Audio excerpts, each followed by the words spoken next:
This video is about interval notation. Interval notation is a way to describe a set of numbers. We do it in two different ways, usually in mathematics. We either use an inequality, kind of like less than or greater than, or we can use less than or equal to or greater than or equal to. And so we use those to describe quantities. But another way to do it is to use interval notation. And the way interval notation works is that you, instead of using less than or greater than, you use parentheses. And instead of using less than or equal to or greater than or equal to, you use brackets. And it's actually not too bad. You're basically describing an interval between two numbers, so or two quantities. So, for example, you've seen in the past x is greater than 4. If we were to graph this, you would make a number line, and you would have 0 here, and then 1, 2, 3, 4. And in Algebra 1, you talked about how this should get an open circle because it's not equal to. And where the value is greater than 4, the values that are greater than 4 are to the right. So that is a way of describing an inequality, or a set of numbers, all the numbers that are greater than 4.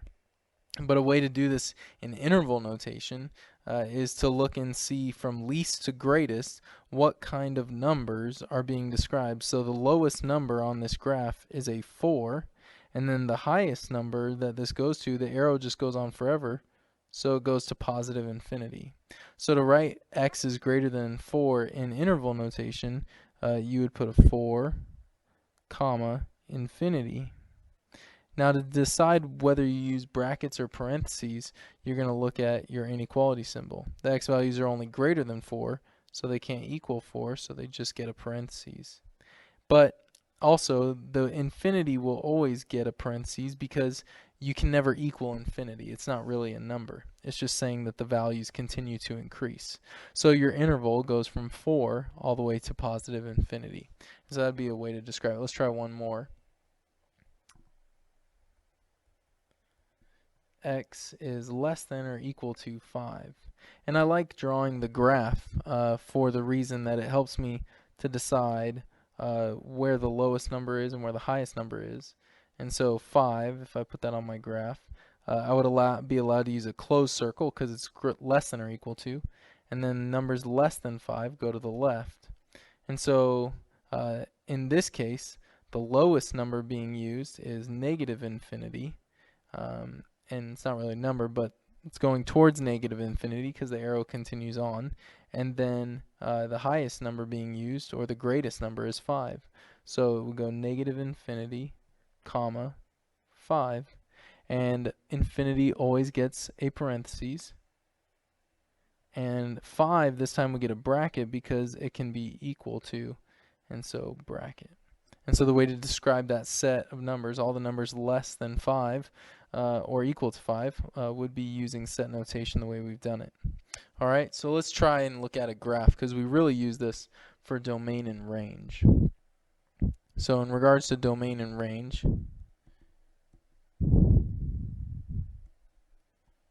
how could we use interval notation? So let's make a quick graph. It's not going to be awesome. I'm just going to make a line segment. So let's put it here at -1, +2. And let's put another one here at 3, -3. Oh, that was pretty terrible. But that is our graph. And so we're going to find the domain. Remember, the domain is the set of x values that this graph uses. Since it doesn't continue on left and right, it won't be all real numbers. So look at the x value to the left that it uses. Well, it starts at -1. This point is -1, 2. And then the other point is at, the farthest point to the right is at 3, -3. So the x values that are being used are -1 all the way to +3. And since it equals it, you can write it as a set or an interval from -1 with a bracket because it can equal it to 3. the other x value at the end of the segment. And so the domain of that function would be -1 to 3. The range now looks at the up and down movement on the y-axis. So start at the bottom and say, okay, what is the lowest y value it goes to? And that would be -3. And then the highest y value it goes to would be +2. So the range can be written that way. And once again, they get brackets because you actually have points there. So let's look at one polynomial that we would maybe see on a quiz or on a test. So if we were to find the domain and range,